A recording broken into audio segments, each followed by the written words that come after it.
14절 말씀에 보면 우리가 시작할 때에 확실한 것을 끝까지 견고히 잡으면 그리스도와 함께 참여한 자가 되리라. 이 말씀에 의거해서 오늘 본문의 제목을 그리스도께 참여한 자들이 되라, 이렇게 정했습니다. 히브리서의 그 배경을 우리가 먼저 알아야 되는데, 히브리서를 기록한 1차적인 목적이 물론 모든 하나님 백성들을 위해서 기록한 거지만 1차적으로는 히브리인들에게, 히브리 기독교인들, 다시 말하면 유대인 크리스찬들에게 1차적으로 그들을 향해서 기록한 말씀입니다. 그러니까 유대인 가운데서 예수 그리스도를 믿고 이렇게 교회에 들어온 사람들입니다. 그런데 어떤 문제가 지금 발생했냐 하면, 지금 아마 이 히브리서가 기록된 그 시점이 대략 주후 65년경에서 이렇게 70년 이전 사이에 기록된 것으로 보여지는데, 지금 우리가 아는 대로 이제 이 히브리서에서도 그걸 말하고 있지만 지금 엄청난 교회의 핍박이 시작이 되고, 네로도 이렇게 네로부터 시작을 하고, 또 유대의 교인들에 의한 교인들에 대한 핍박, 즉 유대교 사람들, 유대인들에 의한 기독교인들에 대한 핍박, 이것이 엄청나게 이렇게 거세지고 있던 때입니다. 그래서 히브리서 10장에 가서도 나오지만 이제 집을 빼앗긴 사람, 재산 빼앗긴 사람, 쫓겨난 사람, 감옥에 갇힌 사람들, 많은 사람들이 막 발생하기 시작하는 거죠. 핍박이 시작이 되고, 그래서 이런 엄청난 핍박이 가해지고, 또 한편으로는 교회가, 우리가 하나님을 섬긴다고 하지만 우리 사람은 보통은 육신의 눈으로 뭔가 보고 이렇게 체험하는 그런 거야 좀 도움이 되는데, 이 사람들이 과거에 유대교에서 하나님 앞에 제사 드릴 때는 이렇게 거창한 제사의식, 제물을 가서 잡고, 그리고 거기서 연기가 올라가고 하나님이 함께 하시는 것 같은 그런 의식 속에서 이렇게 뭔가 하나님이 계신 것 같고, 뭔가 예배를 좀 드린 것 같고, 그래서 뭔가 좀 은혜를 받은 것 같고, 뭔가 이런 게 있었는데, 이 교회 이 예배는 그런 게 하나도 없이 그냥 모여서 우리가 찬송하고 기도하고, 오늘날처럼 당시에도 하나님 말씀을 사람을 통해서 그저 듣고, 이게 보통 전부다 그 말입니다. 그러니까 뭔가 기대했던 것만큼의 어떤 그 큰 어떤 눈에 보이는 그런 변화, 이적적인 역사 이런 것도 없고, 거기에다가 핍박은 더 거세지고, 그래서 이런 가운데 있기 때문에 어떤 일들이 일어났었냐면, 교회 안에 유대인들 중에서 다시 유대교로 돌아가는 사람들이 나오기 시작한 겁니다.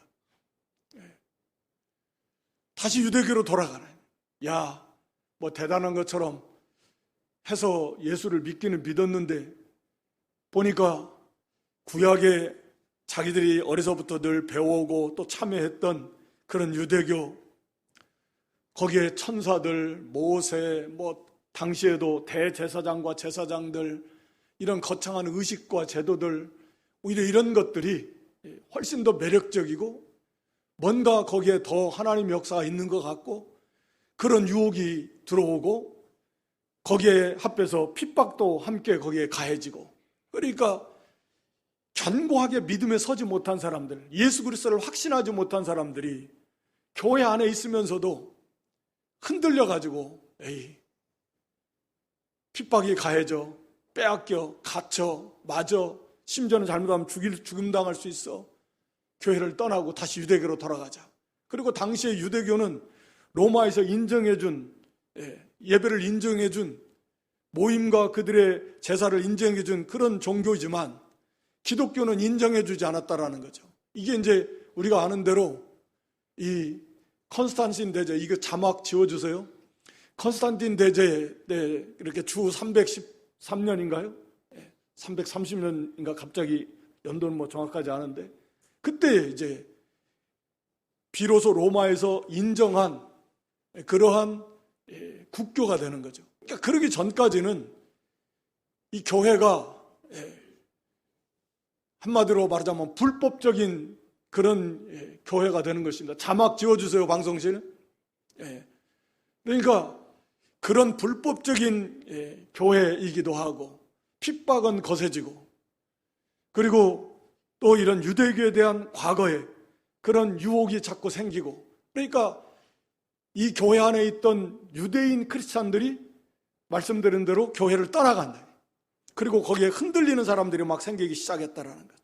자, 그런 배경 속에서 히브리서가 기록이 됐다라는 걸 여러분들이 아셔야, 왜 여기 이 그리스도를 강조하는데 1장에서는 그리스도가 어떤 분이냐, 창조주다, 하나님의 영광의 광채시여 본체 형상이시다, 그분이 창조했고 그분이 모든 만물을 붙들고 계시는 그런 분이신데, 그분이 이렇게 사람의 형상으로 오셨지만 천사보다, 구약의 말씀을 들어서 얼마나 위대하신 분인가. 오늘 여기 3장에서는 모세보다 얼마나 위대한 그런 분이시고 대제사장이신가, 또 아론보다, 또 이런 우리가 예수를 믿는 이 믿음, 이것이 구약의 이런 제사, 이런 것보다 그것은 그림자였다면 이건 실체다. 이게 그리스도의 뛰어남, 우월성. 그래서 그리스도를 증거하고 있는 거죠. 그래서 흔들리면 안 된다라는 거죠.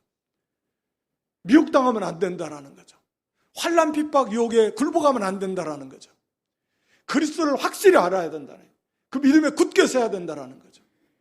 그래서 히브리서가 기록이 됐고, 그런 그 배경 속에서 이 그리스도에 대한 그 우월성을 구약의 유대교들이 강조하는 것들과 계속 비교해서 그리스도가 얼마나 뛰어났는가 하는 것을 가르쳐주고 있는 것입니다. 이거 오늘날 우리가 특히 이 시대에 지금 우리에게 적용한다면 어느 시대나 다 적용할 수가 있습니다만, 그러니까 이 말씀을 주신 것이고, 우리가 코로나 팬데믹 이제 만 3년이 됐는데, 3년도 엄밀하게 말하면 좀 지났다고 볼 수 있는데, 우리가 대부분 한국 교회가 이 코로나를 겪으면서 교회들이 다 약해졌다. 약해졌다는 게 뭐예요? 성도들이, 교회 안에 교인들이 많이 떠났다. 물론 그 중에는 많은 분들이 그동안에 이렇게 이 영상으로 예배에 참여하고, 그러다가 이제 다시금 조금씩 돌아오는 분들이 또 계시고 하지만, 그럼에도 불구하고 많은 분들이 아직 이렇게 교회를 떠나고, 돌아올지 안 돌아올지 우리는 알 수 없지만, 이것도 하나의 어려움일 수 있고 핍박일 수 있고 유혹일 수 있습니다. 또 앞으로 개인적으로도 마찬가지, 시대적으로도 이제는 마지막 7년 대환란이었다. 서로 이제는 잡아주고 목숨을 내놓지 않으면 믿음을 지키기 어려운 시대가 온다. 또 개인적으로 큰 어려움이 온다. 이런 어려움이 올 때, 유혹이 올 때, 과연 그런 어려움 속에서, 그런 유혹 속에서, 야, 교회 나가봐야 지금 몇 년 다녀봤나, 별거 있냐? 이런 그 유혹과 또 닥치는 어려움 속에서 과연 누가 믿음을 끝까지 지킬 수 있는 것인가, 있을 것인가 하는 문제거든요. 평안하고 괜찮을 때는 다 괜찮은 것 같은데, 이런 핍박이 가해지고 보니까, 지금 히브리서가 기록된 당시에도 핍박이 가해지고 유혹이 있다 보니까 교회 안에 있었던 사람들이, 유대인 가운데서 교회 안에 돌았던 사람들이 떠나더란 말이에요. 유대교로 돌아가더란 말이에요. 우리 언니는 그것을 배교다, 믿음을 저버리는 것입니다. 기독교, 그리스도를 배반하는 것입니다. 그래서 오늘 여기 3장에도 그러면 안 된다라는 거죠. 끝까지 믿음을 지켜서 그리스도에게 참여한 자, 그러니까 쉽게 말하면 진실하게 끝까지 그리스도에게 참여해서, 그리스도에 속해서 영광의 날에 다 이룰 수 있도록 해야 된다라고 하는 거지. 지금 사실은 3장에서 4장에서 5장에서 계속 이 말씀이 주어지고 있는 것입니다.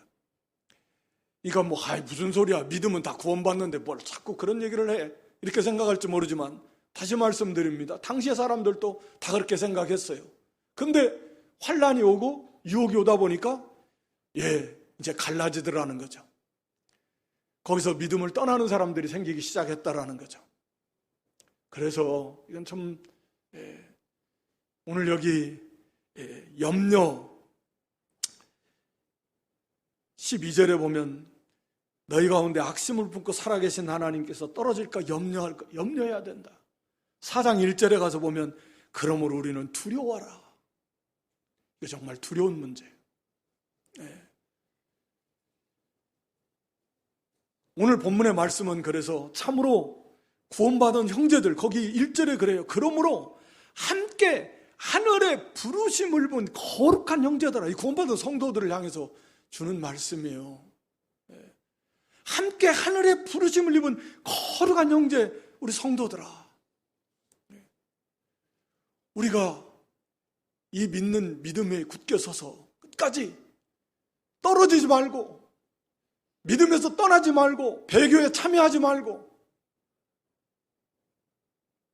예수 그리스도께 참여하는 자들이 다 되자 라고 이렇게 격려하면서 또 경계하면서 위로해주는, 또 권면해주는 그런 말씀이 본문의 말씀입니다. 그래서 이 제목을 그리스도께 참여한 자리들아, 어떻게 하려면 그리스도께 끝까지 참여해야 되는가, 참여할 수 있는가? 거기 6절하고 14절에 이미 답을 주고 있습니다. 6절에 그리스도는 그의 집 맡은 아들, 그 집이라는 건 한마디로 말하면 교회를 말합니다. 참교회, 구원받은 성도들의 연합된 그 집을 말하는데, 하나님의 집, 그 집을 맡았다, 그 집 위에 다스린다, 그런 의미인데, 집 맡은 아들로 충성했다. 모세와 지금 비교해서 모세보다 얼마나 뛰어난가. 모세는 그 집에서 사환으로 충성했지만 예수님은 그 집에 하나님의 아들, 그 집의 주인 되시는 하나님의 아들, 하나님의 나라, 그 교회의 주인 되시는 하나님의 아들로서 충성하다. 그러니까 모세와 비교할 수 있습니까? 그 충성했다, 그 말입니다. 그랬으니까 우리가 이제는 소망의 담대함과 자랑을 끝까지 견고히 잡으면 우리가 그의 집, 우리가 바로 참 교회, 참 성도다. 어떻게 하면요? 그 소망의 담대함과 자랑을 끝까지 견고히 잡아야 된다. 이게 성도라는 거죠. 14절에 가서 보면 우리가 시작할 때 확실한 것을 끝까지 견고히 잡으면 그리스도와 함께 참여한 자가 되리라. 이게 진짜 성도의 모습이라는 거죠. 우리가 시작할 때 확실한 것이라는 말은 우리가 확신의 시작, 우리가 예수를 믿을 때는 왜 믿어야 돼요? 왜 예수를 믿습니까? 예수가 그리스도라는 것을 확신하니까 그 예수를 믿고 따르는 거 아니에요? 바로 그거요. 처음 시작해서 왜 교회 나오는가? 왜 예수님을 따르는가? 예수가 그리스도라는 걸 믿고 확신했으니까 예수님을 따르는 거 아니냐? 바로 그 믿음과 확신을 끝까지 유지하라는 거예요. 끝까지. 도중에 버리지 말고. 성도로 가면 바로 그런 자세가 필요하다라는 거죠. 그래서 이것을, 그 답을 우리가 그리스도를 확신하고 소망의 담대함과 자랑을 끝까지 견고히 잡으라. 이래야 우리가 그리스도께 참여한 자가 되는 것입니다. 그러니까 그리스도를 확신하라. 확실히 믿고, 소망의 담대함이라는 것은, 이 소망이라는 것은 이 구원의 소망을 말합니다. 우리 로마서 8장 24절 말씀에 보면 소망으로 구원을 얻었음에, 이런 말씀이 있어요.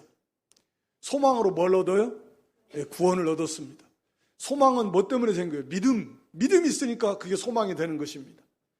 그러니까 소망의 담대함이라는 것은 우리가 소망으로 구원을 얻었으니까 그 구원을 소망하는 거죠.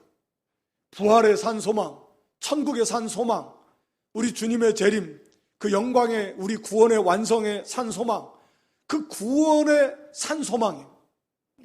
그 소망을 우리가 담대함이라는 말도 확신이라는 의미가 있습니다.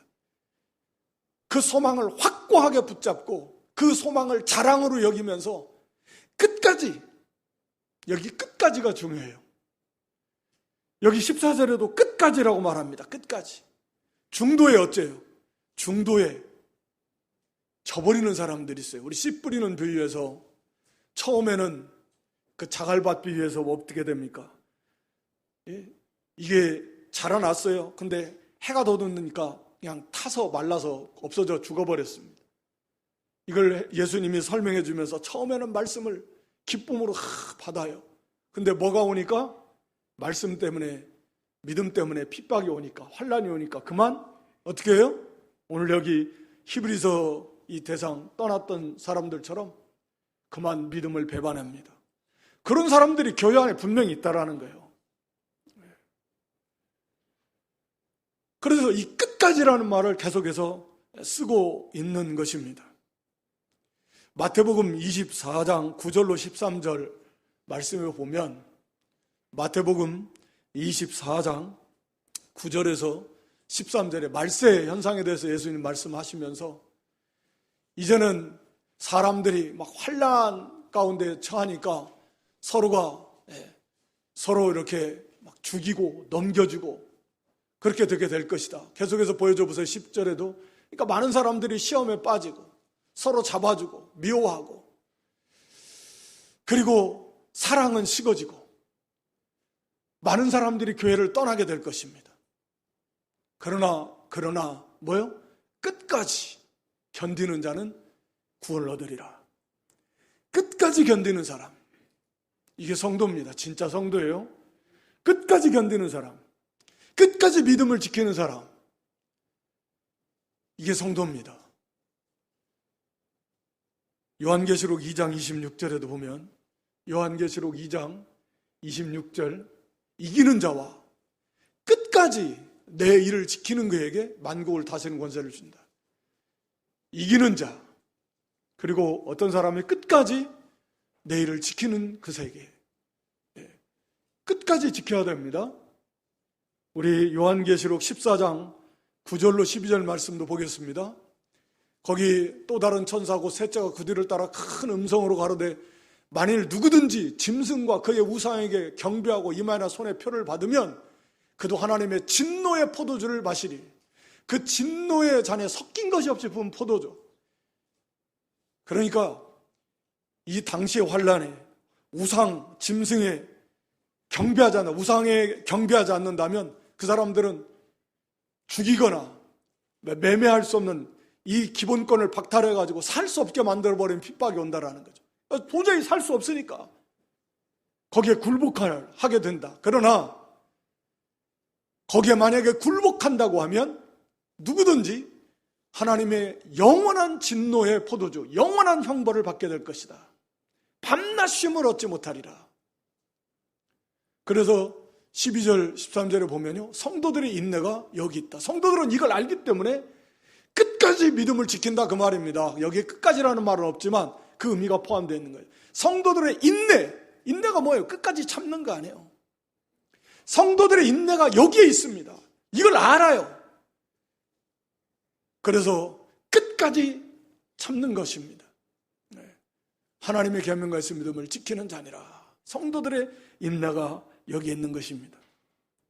그래서 끝까지 믿음을 지켜야 한다. 오늘 여기 본문에서도 히브리 그 6장 그 뒤에 11절에 가서도 그렇게 말씀합니다. 우리가 간절히 원하는 것은 너희 각 사람이 동일한 부지런을 나타내어 끝까지 소망의 풍성함에 이르러서 약속을 유업으로 받는 자가 되기를 원하는 것이다. 중도에 일시적으로 믿는 것처럼 보였는데 환란이 오고 유혹이 오니까 그만 믿음을 저버리는 그런 자리에 빠져서는 안 된다라고 하는 거죠.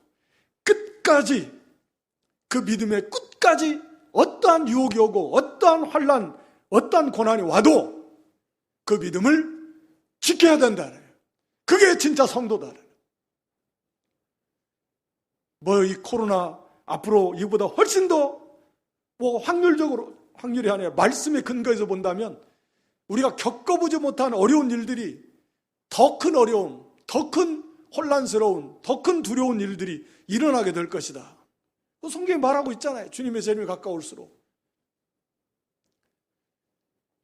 이런 어려움들이 올 때, 말씀드린 대로 개인적으로 또 어떤 어려움이 올 때 어떻게 할 것인가 라고 하는 것입니다. 그러니까 야, 그러면 뭐 믿었다가 예수 믿었는데 그러면 취소돼. 그것은 그게 아니고 속은 거죠. 진실한 믿음이 아니었다라는 거죠. 진실한 믿음을 가진 사람이라면 그렇게 할 수 없다. 일시적으로 그랬다가도 다시 돌아오는 것이지 떠나가 버릴 수 없는 것입니다. 그러니까 애초에 그렇게 되지 않으려면 오늘 여기 본문에서 그걸 말씀하고 있는 겁니다. 끝까지 우리가 확신하고 이런 환난 가운데서 이런 유혹 속에서도 예수 그리스도를 끝까지 확신하고 그 소망의 담대함 속에서 견고하게 믿음을 지키려면 어떻게 해야 되느냐 라고 하는 말씀이죠. 그 첫 번째는 거기 1절에 기록한 대로 우리의 믿는 도리의 사도시며 대제사장이신 예수를 깊이 생각하라. 누구를 깊이 생각해요? 예수님을 깊이 생각하라는 것입니다. 예수님을 깊이 생각하라. 많은 시간을 들여서 항상 예수님을 깊이 생각하십시오. 예수님은 여기 1절에서 뭐라고 하냐면 우리의 믿는 도리의 사도시다. 그리고 대제사장이시다. 이렇게 예수님을 수식해 줍니다. 믿는 도리라는 건 우리가 믿는 진리, 우리의 신앙의 고백, 우리가 예수님이 어떠한 분이다, 예수님이 하신 일이 무엇이다, 그 예수님 우리가 믿잖아요. 그러니까 우리가 교회에 나오고 예수님을 따르는데 바로 그 믿는 우리 신앙 고백의 그 진리, 그 예수님, 그것을 깊이 생각하라는 것입니다. 왜 깊이 생각하라나? 깊이 생각할 때 우리가 잘 아는 시편 1편 2절의 말씀에 보면 복 있는 사람은 악인에게 죄인의 길 오만한 자에 앉지 않으냐고, 그 다음에 중요한 게 뭐죠? 오직 여호와의 율법을 즐거워하여 그 율법을 주야로 묵상하는 자로다. 묵상이라는 게 마음속으로 깊이 생각하는 거잖아요. 왜 복 있는 사람이 여호와의 율법을 즐거워하여 그 율법을 주야로 묵상하는가? 그 묵상이 깊이 생각하니까 그 속에서 그 말씀이 그 사람의 마음에 심어지고 새겨지고 깨달아지고, 그래서 그 말씀이 그 사람의 확신 가운데 그렇구나 깨달아서 그 말씀이 그 사람의 사고가 되고 가치관이 되고 그 말씀대로 행하게 된다는 거죠. 그러니까 그의 삶이 형통하게 되는 거죠. 그래서 말씀을 묵상하라는 거죠. 그 말씀을 묵상할 때 하나님 은혜를 베풀어 주신다라는 거죠.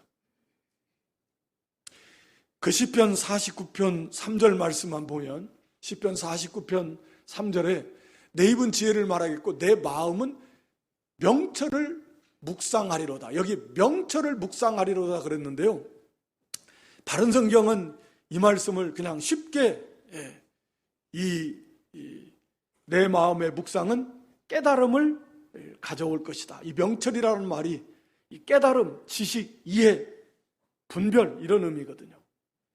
그래서 이 말의 문자적인 의미는 내가 묵상을 통해서 지식, 깨달음을 얻게 될 것이다, 이런 의미입니다. 그런데 개역성경을 명철을 묵상한다라고 좀 모호하게 번역을 했는데, 그래서 바른 성경을 내 묵상함으로 깨달을 것이다, 묵상을 통해서 명철을 얻을 것이다, 깨달음을, 지식을, 이해를 얻을 것이다, 그런 의미입니다. 하나님의 말씀을 묵상함으로써 원수보다 스승보다 다 지혜롭게 된다 그랬습니다. 여호수아 1장 8절에도 보면 하나님께서 여호수아에게 네가 하나님 말씀을 지키기 위해서 먼저 해야 될 것이 하나님의 말씀을 항상 네 마음 묵상하고 너에게 가까이 둬서 네 마음에 새기라는 거예요. 그래서 말씀을 순종하라는 것입니다.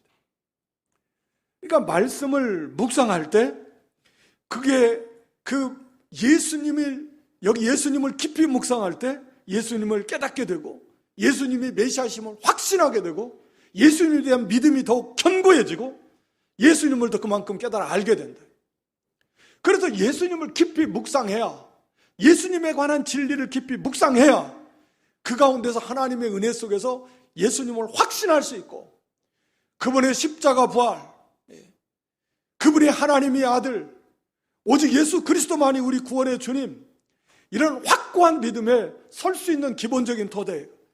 우리가 예수님을 믿었지만 그 예수님을 확고하게 붙들려면 예수님을 깊이 묵상하십시오. 깊이 묵상하세요. 깊이. 예수님이 하신 일, 히브리서에서만 보면, 히브리서 1장에 한번 이렇게 한 장 살짝 넘겨보면 히브리서 1장이 나올 겁니다. 나오죠? 예. 거기 히브리서 1장에 보면 예수님을 뭐라고 하냐면 2절에 예수님을 만유의 후사로 세우시고 저로 말미암아 모든 세계를 지으셨느니라. 예. 만유의 후사라는 말은 하늘과 땅의 모든 권세를 내게 주셨다. 예수님 말씀하신 것처럼 만유의 절대적인 그런 주권, 주인의 권리를 가지고 다스리시는 면을 말하고, 또 세계를 지으신 창조주라고 말씀하고 있고, 3절에 가서는 예수님은 하나님의 영광의 광채시다. 영광의 광채시다 라는 말은 그냥 예수님 자신이 하나님의 광채를 비춰내는 분이시다, 그런 의미입니다. 그러니까 예수님 스스로가 교회나 선지자나 또는 하나님의 말씀을 받아서 전해주는 거고, 달처럼 햇빛을 받아서 비춰내는 거지만, 예수님은 예수님 자신이 예수님 속에서 하나님의 영광의 광채를 비추어내는 분이다. 그러니까 하나님이시라, 그 말입니다. 그러니까 영광의 광채시라는 말은 그런 의미예요. 그러니까 하나님이십니다. 또 이 본체의 형상이시다. 본체의 형상이라는 그 말은 이 문자적인 의미는 이 도장, 이 양각 도장처럼 새겨가지고 딱 찍는, 도장을 새겨가지고 딱 찍으면 그 새긴 거나 찍은 거나 똑같다라는 거죠. 그러니까 예수님의 하나님의 본체라는 것이 말 그대로 하나님의 실체, 하나님의 본질, 하나님의 본체의 형상이라는 말은 하나님께서, 예수 그리스도는 하나님께서 자신의 존재 자체를 예수님에게 다 찍어가지고 새겨서 하나님과 완벽하게 일치되는 분이시다, 그런 의미입니다.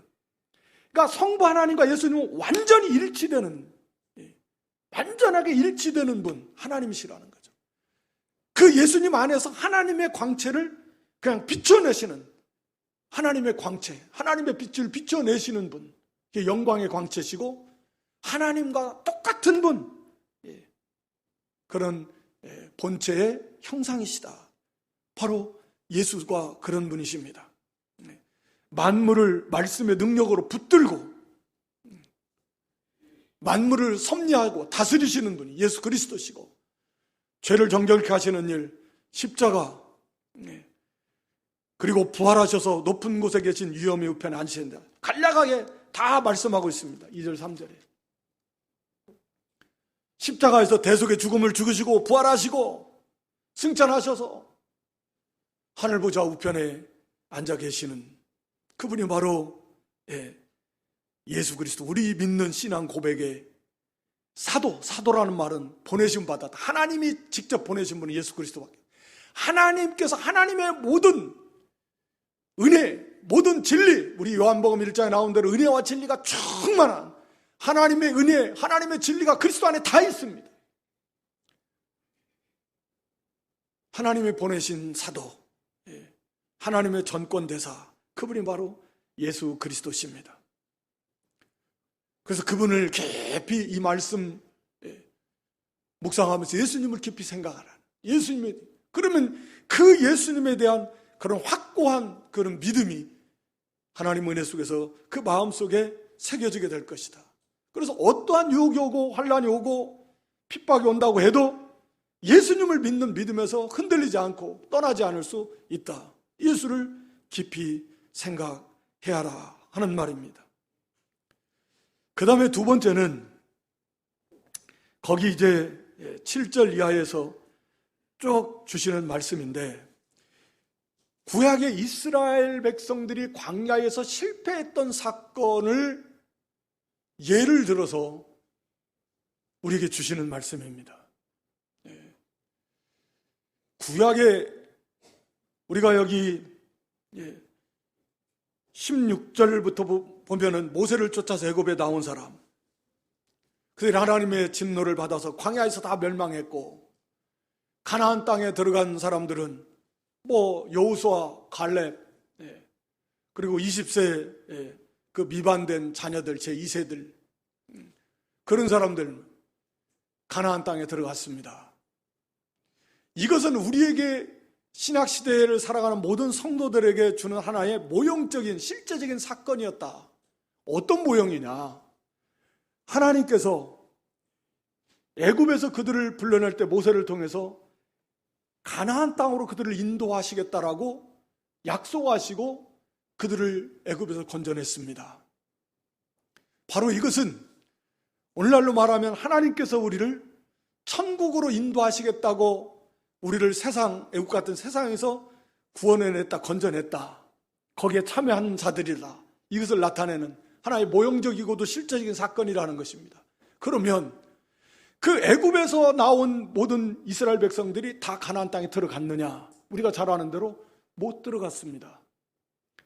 하나님이 가나안 땅으로 인도하시겠다고 약속하시고 그걸 따라서 나왔는데 그들이 왜 못 들어갔는가?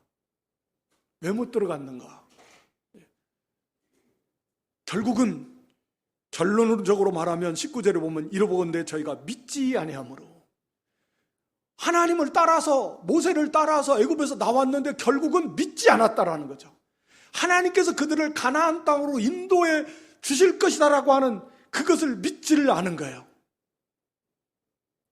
그래서 믿지 않았기 때문에 따라는 나왔는데 믿지 않았다. 그래서 가나안 땅에 못 들어갔다. 이것이 우리 신약시대를 살아가는 우리에게 주는 메시지는 뭐냐? 여기에 담겨져 있는 교훈은 뭐냐? 바로 천국으로 인도하시려고 우리를 불러내서 거기에 다 참여했어요. 외형적으로는 참여했는데 그 중에는 천국에 들어가지 못하고 이스라엘 백성들이 광야에서 죽어 가나안 땅에 못 들어가고 죽었던 것처럼 천국에 못 들어가고 그저 멸망할 자들이 여기에 있다라고 하는 사건이라는 거죠. 이걸 그런 모형적인 사건입니다. 그러니까 가나안 땅에 못 들어갔다고 그들이 구원 못 받았다라는 말이 아닙니다. 그것이 예표하는 그런 교훈이 그렇다라는 얘기예요. 거기에는 구원 받은 사람도 있고 못 받은 사람도 섞여 있겠지만 바로 그런 것처럼 우리 신약 시대에도 똑같다라는 거죠. 나와서 같이 따라가는데 광야에서 그들이 원망하고 불평하고 그래가지고 결국은 다 망했다. 마찬가지로 지금도 그런 광야처럼 우리도 가는데 결국은 못 들어가고 망해버리는 사람들 있을 수 있다. 지금 이미 유대교로 돌아간 사람들이다.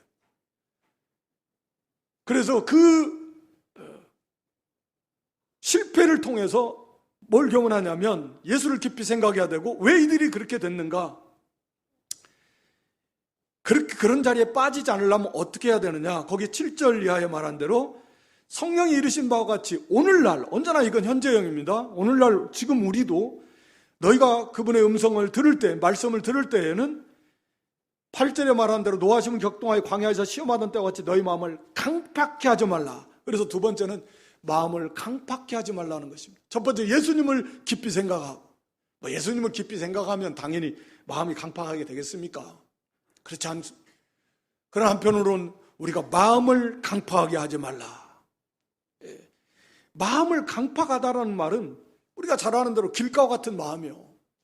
말씀을 들어가지를 않아요. 마음이 강팍해지면. 마음이 딱딱하게 굳어졌으니까.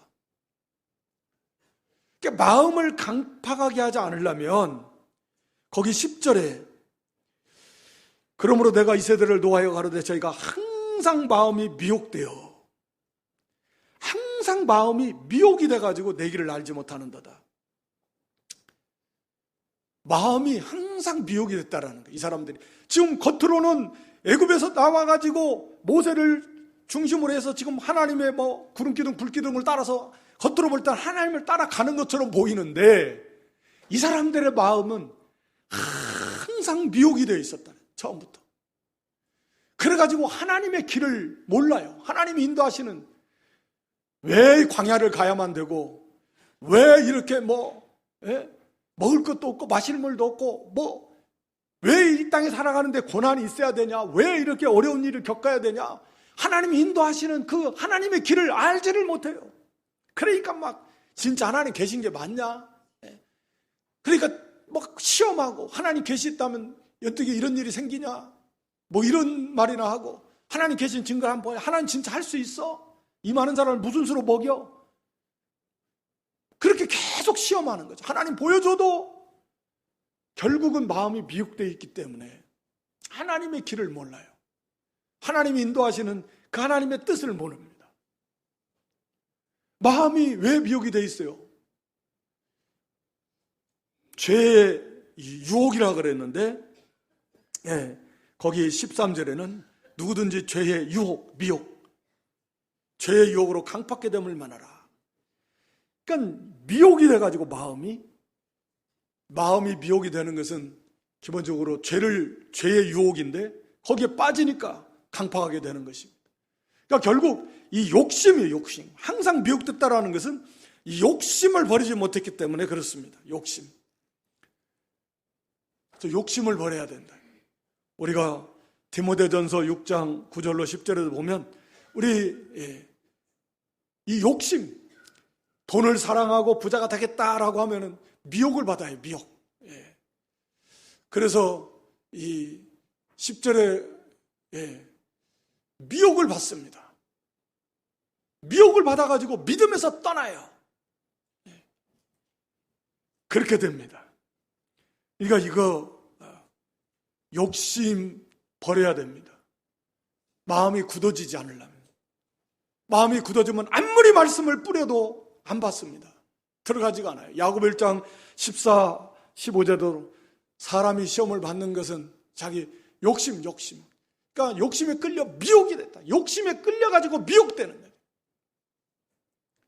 그래서 결국 죄를 짓고 사망에 이르게 된다는, 이 욕심 때문에 그렇게 되는 것이. 우상 섬기는 것도요, 욕심이에요, 욕심. 너희를 위하여 새긴 우상을 만들지 마. 너희를 위해서. 우상을 섬기는 자기를 위해서입니다. 욕심 때문에 우상을 섬기는 것이. 욕심이요. 그래가지고 마음이 미혹되고, 마음이 강팍하게 굳어지고, 그래서 죄 가운데 행하고 나고, 그래서 하나님의 말씀을 믿지 않고 시험하고, 참, 그래서 이 삶과 모든 탐심을 예수님도 물리쳐라. 우리 누가 12장 15절은 모든 탐심을 물리쳐라, 이렇게 말씀하고 있습니다. 물리칠 수 있어요. 우리는 죄가 너희를 주관하지 못하리니 너희가 은혜 안에 있습니다. 로마서 6장 14절인가에 보면 그렇게 나와요. 죄가 우리를 주관하지 못합니다. 얼마든지 우리가 죄를 이길 수 있습니다. 우리가 은혜 안에 있으니까, 성도는. 그래서 죄를 예수님께서 모든 탐심을 물리쳐야 됩니다. 또 한편으로는 우리가 갈라디아 5장 16절에 성령을 쫓아 행하라. 그래야면 육체의 욕심을 이루지 아니하리라. 성령을 쫓아 행하면 됩니다. 한편은 물리칠 수 있으니까, 힘이 있으니까 물리치라고 한 거고, 죄가 우리를 주장 못합니다. 너희 몸이 죄가 너희 몸을 다스리지 못하도록 하라, 막으라는 거예요. 물리치면 되고, 적극적으로 성령의 소욕을 따라가고, 왜? 성령이 우리 안에 인도하니까 다 할 수 있는 거예요. 죄를 물리칠 수 있도록 해놓으셨고, 성령께서 우리 안에서 계속 우리를 인도해 가시니까 성령을 쫓아 행하면 육체의 욕심을 이루지 아니하도록 해야 됩니다. 그리고 거기 13절에 보면 매일 피차 권면하라. 매일 피차 권면해서 너희 중에 누구든지 죄의 유혹으로 강팍게 됨을 면하라. 매일 피차, 여기 예수를 깊이 생각하는, 말씀으로 우리가, 이게 참 성도의 모습인데, 말씀으로 서로 피차 권면해주고, 또 매일같이 새벽마다 기도하고 말씀 받으면서 하나님의 말씀으로 권면을 받고 깨우침을 받고, 그래서 마음이 굳어지지 않고, 또 항상 우리가 새 힘을 얻어서 우리가 마음이 강팍이지 않고 하나님 말씀에 굳게 설 수 있는 것입니다. 그리고 여기 이들을 기억하십시오. 두렵고 떨리는 마음으로 이스라엘의 실패를 교훈 삼으십시오. 이들이 여기 분명히 두렵고 떨림으로 4장 1절에 두려워하라 그랬습니다. 이거보다 더 두려운 문제는 없습니다.